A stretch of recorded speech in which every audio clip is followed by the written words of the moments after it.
নমস্কার, নাগরিক মনে সবাইকে স্বাগত।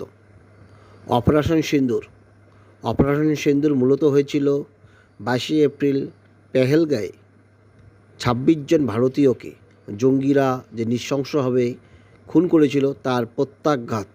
মূলত পাকিস্তানের জঙ্গি ঘাঁটিতে সেই আক্রমণ এই অপারেশন সিন্দুর সম্পর্কে সমাজ মাধ্যমে আপত্তিকর পোস্ট করার অভিযোগে ধৃত অশোকা বিশ্ববিদ্যালয়ের অধ্যাপক আলী খান মাহমুদাতকে সুপ্রিম কোর্ট আজ অন্তর্বর্তীকালীন জামিন মঞ্জুর করেছে। তবে তার বিরুদ্ধে তদন্ত প্রক্রিয়ায় স্থগিতাদেশ জারির আবেদন খারিজ করে দিয়েছে শীর্ষ আদালত। দুই বিচারপতি সূর্যকান্ত এবং এন কোটেশ্বর সিংয়ের বেঞ্চ হরিয়ানা পুলিশের মহানির্দেশককে তার বিরুদ্ধে তদন্তের জন্য 24 ঘন্টার মধ্যে 3 সদস্যের বিশেষ কমিটি গঠনের নির্দেশ দিয়েছে। তার শুধুমাত্র জামিন মঞ্জুর হয়েছে, কিন্তু তদন্ত প্রক্রিয়ায় কোনো ধরনের স্থগিতাদেশ দেয়নি শীর্ষ আদালত।